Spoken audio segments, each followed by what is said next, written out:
In today's episode, Dutch courage as Claude teases his song reveal date, You Can't Touch This, EBU seemingly approves Malta's lyrics, and special guest Cat Stevens joins us to discuss the latest national final results. I'm Stephen Perkins, and this is Douze. Hello London, we are ready for your vote. It is Monday, 17th of February 2025, and there are another barrel of contenders confirmed for this year's Eurovision Song Contest. We'll be taking a closer look at them in just a moment, but first, let's take a quick look at the latest headlines. Claude, this year's representative for the Netherlands, has confirmed that we will be hearing his song for the first time at the end of this month. He announced on his Instagram, jointly with Dutch broadcaster Avrotros, that his song will be revealed on 27th of February. But no further details have been revealed yet, so we're still none the wiser as to what the song is called. Still, not long to wait. Maltese representative Mirjana Conte seems to have confirmed that her controversial song Kant has had its lyrics approved by the EBU. Speaking on Maltese TV, the singer, who was hospitalised after last week's national final after being involved in a car accident, said the EBU accepted that the song remains the same, so it shouldn't be a problem. She added that the song will undergo some revisions between now and May, which may involve some minor lyrical changes, but it will stay fundamentally the same. And finally, if you're still looking to attend this year's contest in Basel but don't yet have your hands on tickets, mark this date in your diaries. The second wave of tickets will go on sale on 27th of March. This next sale will be specifically for people who were not able to buy tickets in the previous release, and there will be a range of price points available. We are very excited to have with us on the pod a very special guest once again. We have writer for the Singles, Jukebox and Freaky Trigger, Cat Stevens. Cat, thank you for joining us. Thanks for having me. Delighted to be on the pod. Yeah, a concert-going friend of the pod. We went to see Go A together, didn't we? Was it, 2 years ago now? Yes, the Scala, I think. It was incredible. They're one of my favourite Eurovision acts in the last few years, and I've seen them a couple of times, and it's just such an intense gig-going experience on top of everything. Yeah, my main memory of that gig is we were arm in arm dancing with total strangers at one point, but I can't remember for what, but... I think we were trying to do some sort of magic ritual to bring about the coming of spring. That sounds familiar, yeah. Yeah. Can't remember if it worked or goes, not, really. but... Anyway, we've got lots to talk about because there have been another flurry of national finals in the last 7 days. So we'll work through them in a more or less chronological order. So we'll start with Poland. The winner of course, of their national final was Justyna Szczekowska, I hope I've said that correctly, with Gaia. Justyna, of course, is back because she represented Poland in 1995, so 30 years later she is back. Somehow she is 52. Looking at her, I don't know how that's possible. Incredible. She just, like, timeless. Yeah. And I mean, you watch this performance and you're like, this is not a 52-year-old doing this because it's incredible. I mean, but let's have your thoughts on it first of all, and then I'll follow up with mine. I love this song, and I love her performance as well. It's definitely got sort of fierce Ruslana vibes with very energetic, great staging, great choreography, and real sort of like energy and sort of vibes to it. The whole song Gaia, I think it's about the Earth Mother trying to wreak revenge on a popular, human population that doesn't deserve her. And quite rightly so. I definitely get that sense from it, isn't it? I mean, you mentioned Ruslana there. I got Ruslana vibes as well. I thought, to me, it kind of felt a bit like if you kind of took Ruslana and Bambi Thug and Alexander Rybak and kind of chucked them all in a blender, this is sort of what you might get as a result of it. There was a bit of violining in there. There was that incredible bit where she just goes up in the air in the middle of the performance, which just caught me off guard completely. I mean, what a piece of staging. Brilliant. I really think Poland are going for it this year. I think loads of the national final entries were really strong. I was really impressed. Yeah, I mean, I think there's definitely a sense that Poland underperformed last year. That as much as I loved Luna and the Tower, it didn't quite work on the night. And this feels very much like Poland going, right, do you know what? It didn't work last year. We are making up for lost time. We are coming at it all guns blazing. We want to qualify this year. We want a high finish this year. And I think they're in with a good shot, actually, based on this. Yeah. Did Justyna come second, I think? Was it 30 years ago? No, I think she was about 18th. She was like the year after they came second, because they finished second in their debut year. And then she finished like 18th. I'm just going to check that, but I think, because I looked it up earlier, and I think that is what happened. Because she's a solid pair of hands. She knows her way around a Eurovision stage. Yeah. Absolutely, and I think there's that lovely. We've got kind of a kind of recurring theme this year of people of sort of callbacks to previous anniversaries because we've got obviously Luxembourg kind of with their reply to Poupée de Ci and Poupée de Sang. We also had we'll get to them in a minute. We also had Norway kind of trying to call back to a previous win. So there's definitely a theme of people going. We're in an anniversary year of some description. Let's bring someone back. And yes, so we've got Justina back for Poland as well. I'm just double checking here, and she was 1995. She finished 18th. Unfortunately, 18th. Oh, yeah, it was the that's year close after they to finished second. second. Yeah, exactly, and they were still very new to Eurovision at the time, so it's a tricky one. I Um, actually ran the lyrics through Google Translate for Gaia, and the lyric that really spoke to me was "You awakened the scream of loneliness." And ooh, this isn't Captain Planet. We are getting full on apocalypse where, let's welcome friendly volcanoes and tidal waves and all of this. It's yeah. I'm here for it. Yeah, and like I think Adrian and I were saying last week, there are some national final entries that kind of feel like you could just lift them out of national final and stick them straight on the stage at Eurovision, and they're basically ready to go. And this feels like one of those. Yeah, definitely. I don't. Some of the entries this year, I've looked at them and thought, it kind of needs a bit of change to the staging or some sort of a little bit of let's say vocal practice. But Justina's just got it straight Yeah. out of the box, like you say. She's really, really strong vocally. The staging is it feels like a modern Eurovision entry, even though she's a let's say a heritage act. Um, But it doesn't feel like she is. It feels really up to date. Yeah, that's it. I genuinely only realized she was a heritage act when I looked in the comments on YouTube and I saw everyone talking about it and I was like, how the heck can she have been in it in 1995? That doesn't feel physically possible. Yeah, maybe Um, she's got a death becomes her little purple potion at the back somewhere. Something like the substance happening going on there. Yes. And just quickly touch on the runner-up for this one, which was Svada and Nikos with Lusterka, which it was very different vibes. It was kind of like it had a sort of techno folk thing going on, but as you said, there was a lot of very strong entries this year, and I feel like this one could have also done really well had it won. I like this as well, kind of more moody electro clash vibes. Again, Google Translate was my friend here, and I think the lyrics are a little bit about being the village outcast and possibly being burned as a witch, but in a kind of Bambi Thug Yeah, callback, perhaps. I really enjoyed this, but I think perhaps while I it's a great song and it's very modern, I don't know if the Eurovision juries would go for it. I yeah. think it could do well with a public vote, but. Yeah, I think Justina's got it. Both bases covered. Yeah, I think Justina was definitely the right choice. I think this she's got I think very very strong chance of resonating with juries and televotes. So there's hopefully a strong year for Poland this year.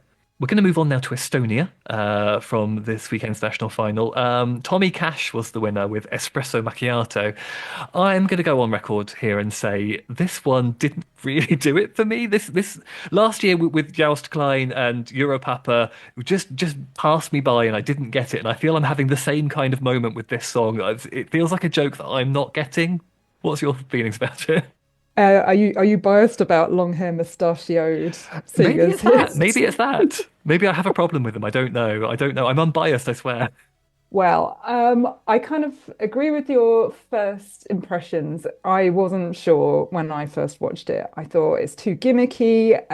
He's doing a funny little dance. The song isn't quite there. It's a bit cheesy. And then I found myself humming it while I was doing the washing up.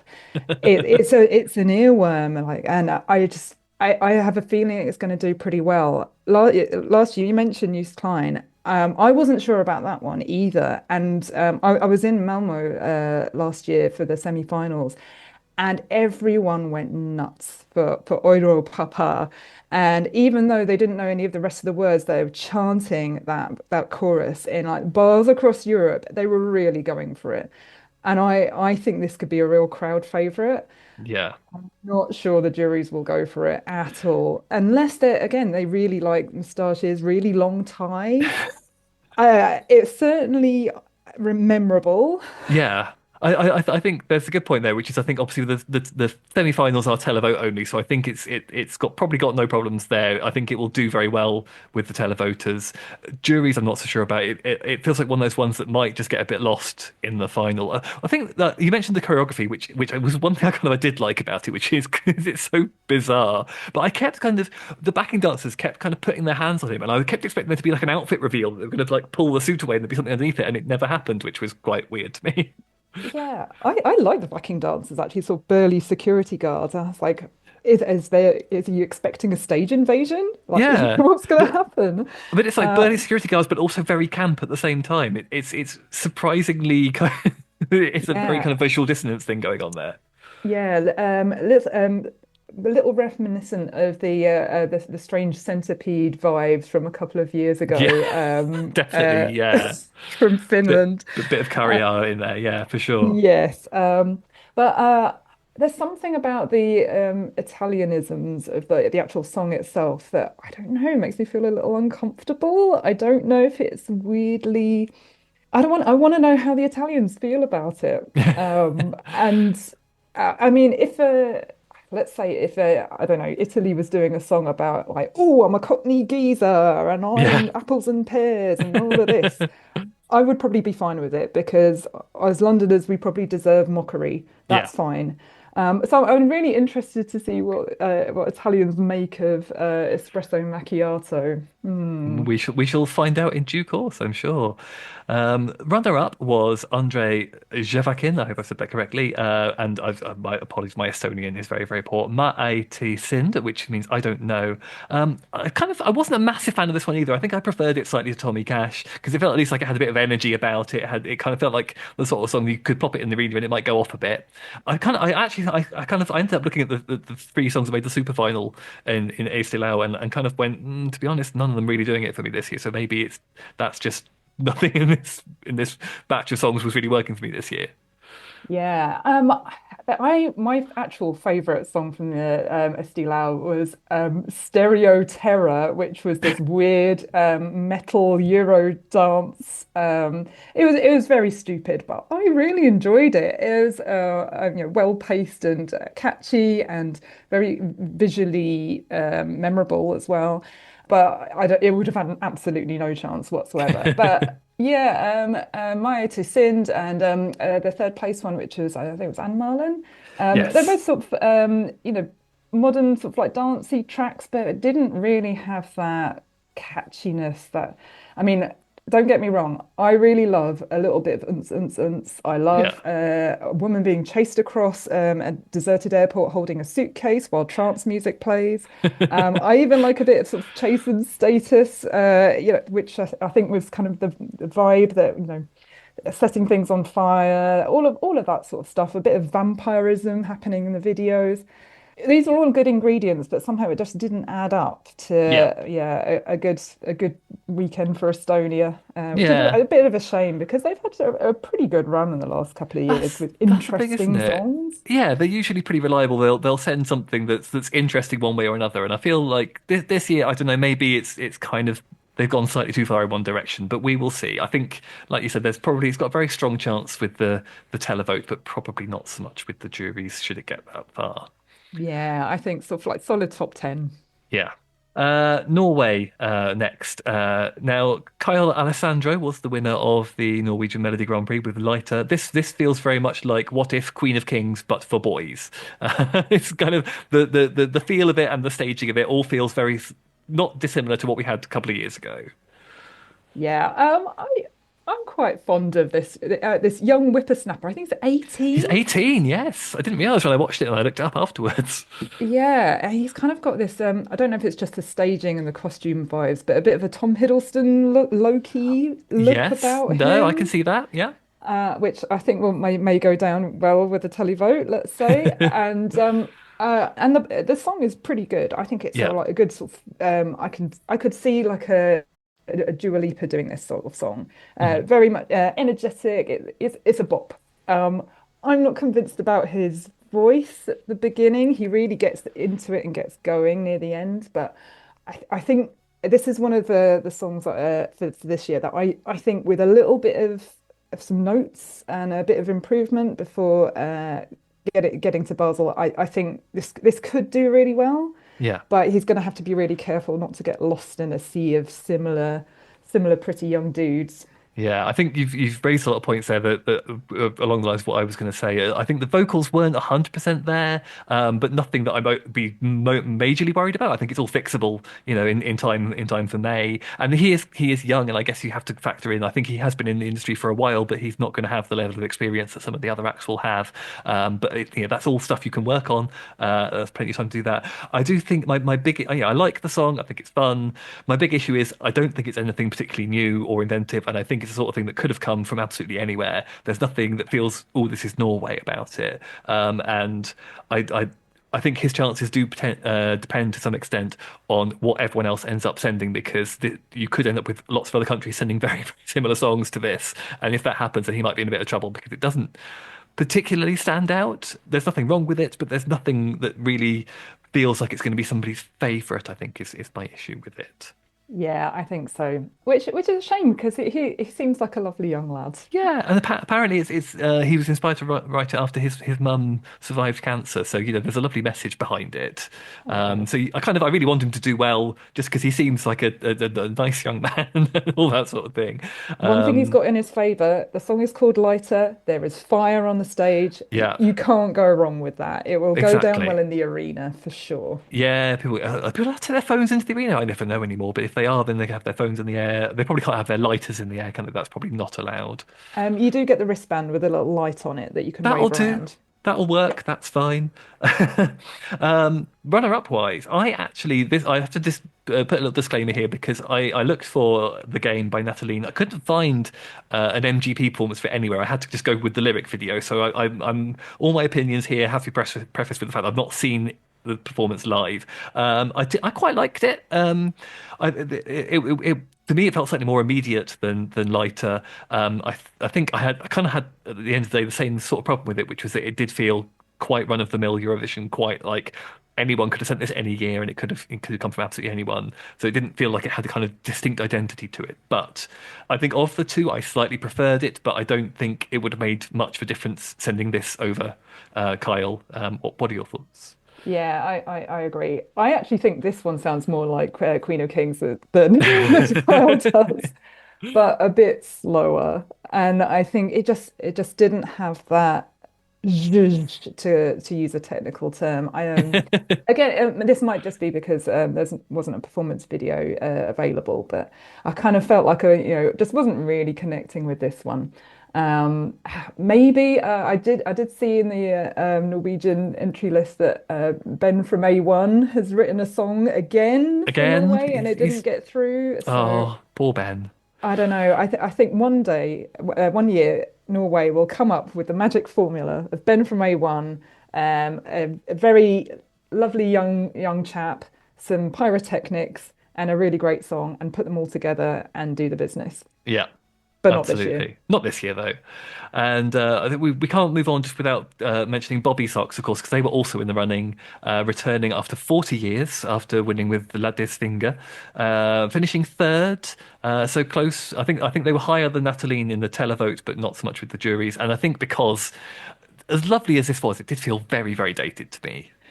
Yeah, I mean, it's still a bop, but I Yeah. think it is not a bop that is aimed at a modern Eurovision voting public. Yeah. I mean this in the most complimentary way I can imagine. The panel of loose women getting up and singing this at the Christmas special, and I really liked it. This sort of positive message of it, acknowledging that things are bad in the world, but we've got to get up and get on with our lives and get on with it. But yeah, I'm good on Bobby Socks for like representing the 60 something women for Eurovision. But yeah, I think Yeah. I think Kyle's probably got a better shot than they have of doing well.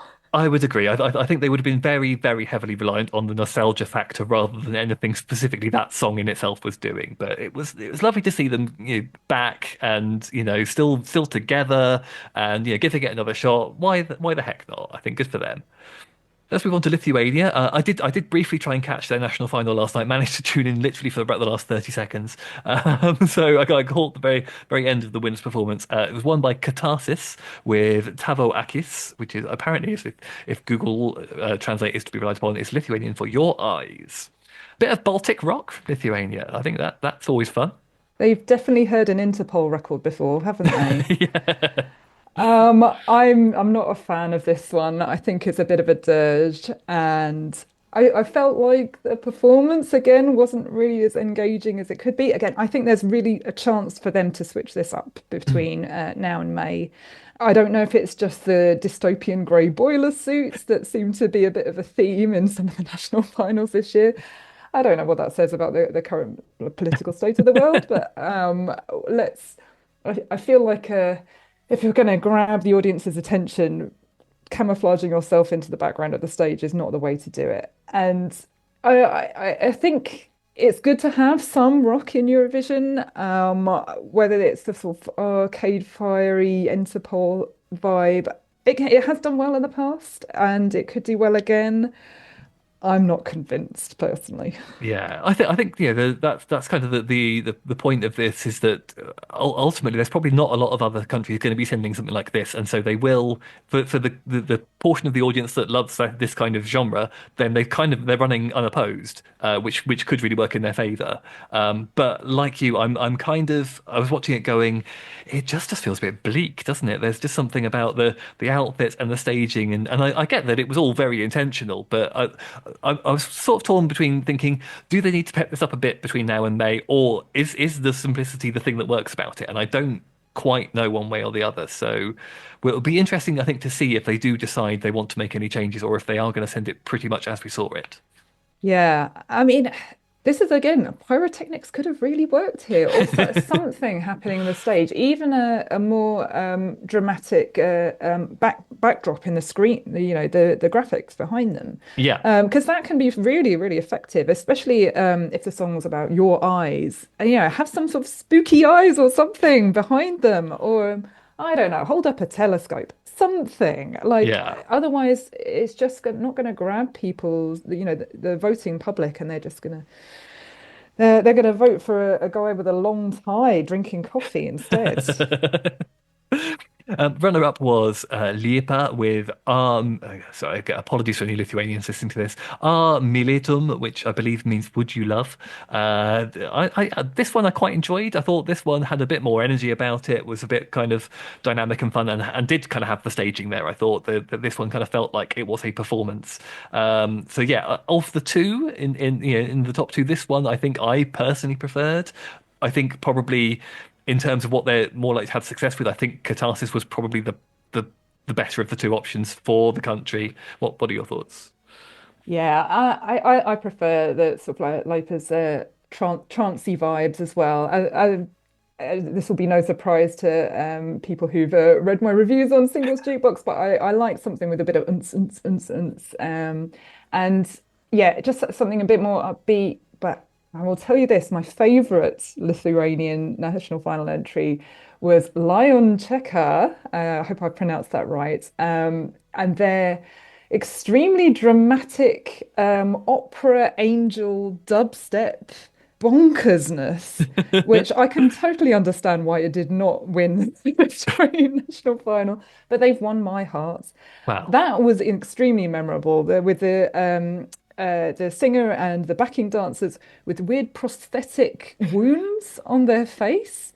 And like they've stepped out of a set of casualty, and then again, boiler suits, walking up a staircase to nowhere. Now that is how you do crazy staging, memorable, and I loved it.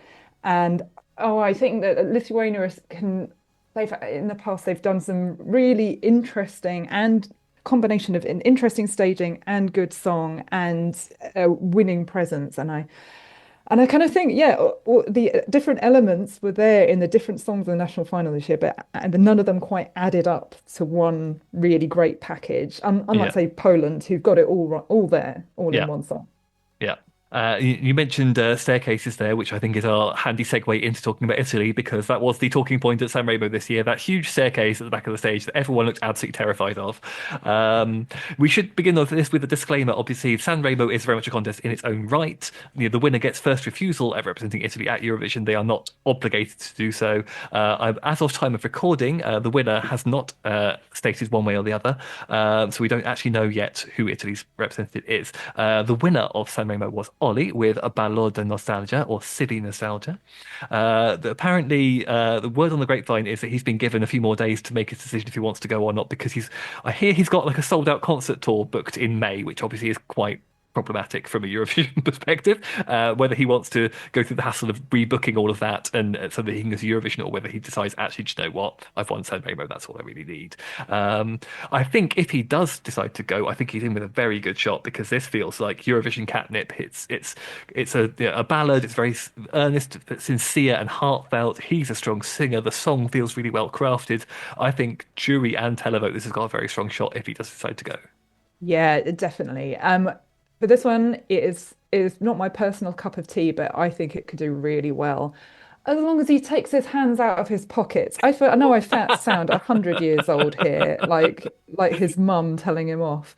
But at the beginning, he's just there with his hands in his jeans pockets. I was like, you're meant to be singing a song at Sanremo here. Come on. But he once he gets into it, there's so much emotion in there. Hmm. It's a really beautiful sort of soft rock ballad. A little bit of Goo Goo Dolls, I Oh, think. yes. Yeah, I can see that. A little bit. And that is no bad thing. That has Yeah. been stuck in people's heads for decades now. And I think Ollie could do really well.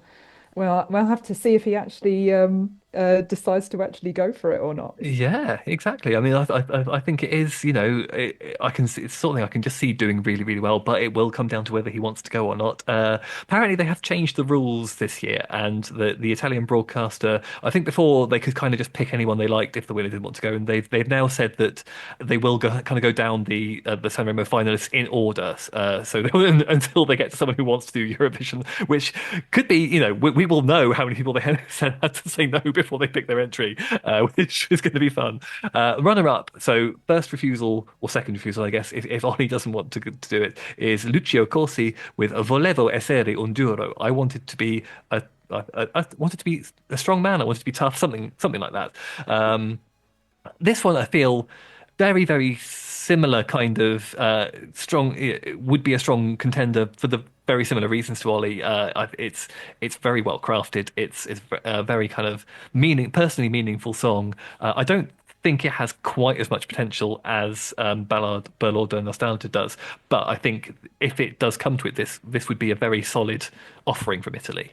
Yeah, I really like this one as well, and I quite like the sort of David Bowie Ziggy Stardust staging of it. He sat at the piano. He's got the guitar. He brings in his friend to sing into the microphone together. It's a really rousing song as well. It's quite uplifting.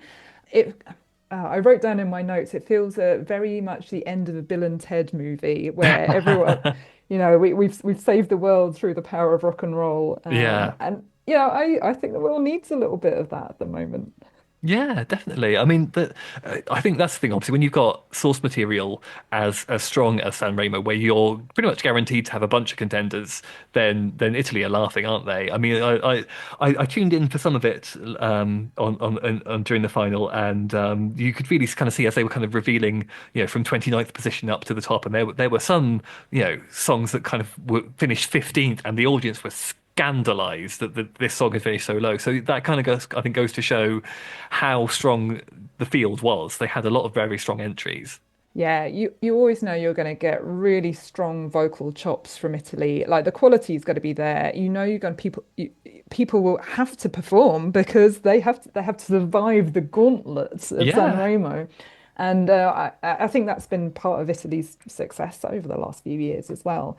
It's Eurovision is almost like second prize compared to doing well at Sanremo. Yeah, exactly. I mean, I think this is very much the thing. I think in Italy, that San Remo is first and foremost what people want to do, and Eurovision is kind of it's sort of the thing you maybe want to do afterwards. But that's whether you whether you do Eurovision or not's kind of immaterial. You just want to win San Remo, and yeah, so yeah, it'll be very, very interesting to see what decision is made on this one. I kind of hope it's Ollie because I did really enjoy that one, and I would love to kind of see that on the stage. But I can totally understand if he goes, do you know what, I'm doing pretty well out of all of this, and I'm just gonna go with do my little concert tour and be quite happy with the lovely trophy from San Remo, and not have to worry about whatever on earth is going on at Eurovision this year. Yeah, I mean, I would be quite happy with a visit to Italy in 2026. Yeah, Yeah. that would, Although that would be up my street. I'm going to say I hope that if that does happen, that they've slightly improved their actual hosting skills, because I remember the actual Italy in Turin, the Eurovision in Turin was a bit wobbly in places, and there were some issues, weren't there? And the hosting team wasn't great. So I kind of, but then maybe we want to give them a chance to do it again and get it right. Yeah. Well, they'll be hosting a Winter Olympics in 2026, so they'll probably have a load of their infrastructure just waiting to be reused for May. Oh, there we go. So yeah, we've still got a few minutes, so let's talk. We still have no news yet officially from the UK on what is going on with our entry, other than it got blurted out on Radio One pre-officially. So it sort of seems like everybody does know who's representing us, but we still haven't had one way or the other. But assuming we are kind of going the country pop route, what are your thoughts on that?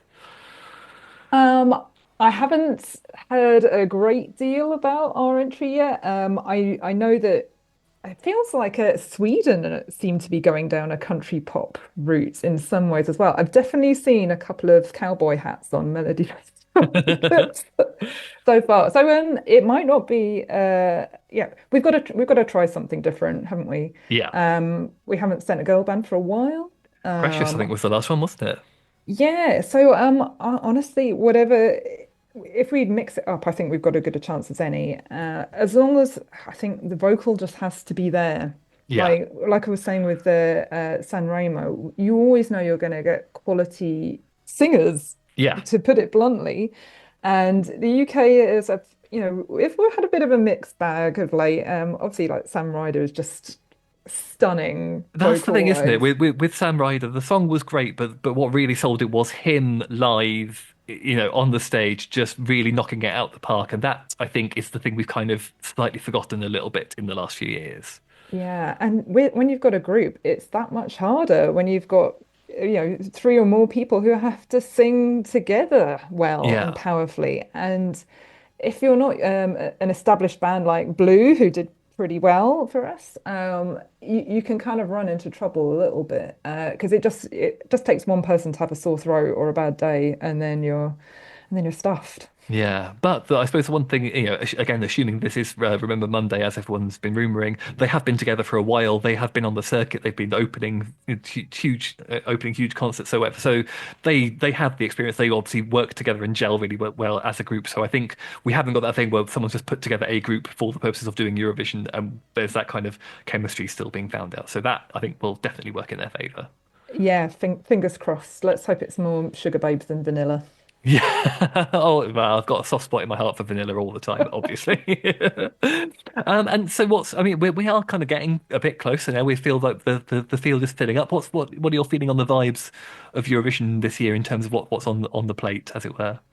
Well, I'm enjoying the, let's say, forthright young women who are who are putting it all on the table about what they want from life and expressing themselves through song. I really loved the Finland entry, and especially the staging, her kind of like Sophie Ellis Bextor meets Cascada vibe. Brilliant. I think that's a really, really strong contender. I love Spain's entry as well, which is just completely crackers, but and all over the place. But that's what you're going to get from Spain, and they haven't disappointed me at all. Another thing I'm really happy about is there's a kind of fewer boring dudes this time, just mumbling away to themselves in a small like neon box. That's kind of my least favorite category of Eurovision.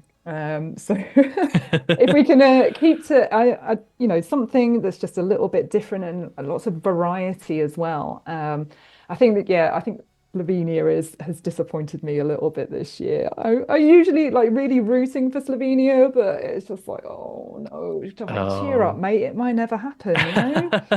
Yeah, I Um, know what you mean. I think that because that one I sort of quite like, but I do think that that one probably has the biggest potential out of everybody to just completely get lost in the field on the night so far. Yeah, absolutely. And I'm always excited to see what Iceland bring to the table. You never quite know what you're going to get with Iceland, so really looking forward to what they're going to bring. After last year, Hera Björk was kind of done dirty with a song that Yeah, didn't match her magnificence. So absolutely. Yeah. So revenge for Hera Björk. fantastic. Kat, thank you very much for joining us. Yeah, it's been really great to be here. Thanks, Stephen. Thank you. Now, for anyone who is wondering about Armenia, their national final hadn't yet been held at the time of recording this week's episode, but don't worry, we haven't forgotten about them, and we will be covering everything about their song in our next episode. Speaking of which, I'm taking a very short break, so there will be a re-release of an episode from our archives next Monday, and Douze will be back with a brand new episode in a fortnight, when we will have 2 weeks' worth of national final results to discuss, including Iceland, Moldova, Denmark, Germany, and of course, that song reveal from the Netherlands. I hope you'll come back to join us for that one, and in the meantime, don't forget to subscribe on your podcast platform of choice, and maybe leave us a positive review to help us climb our way up that chart algorithm. Until next time, good night Europe, and good morning Australia.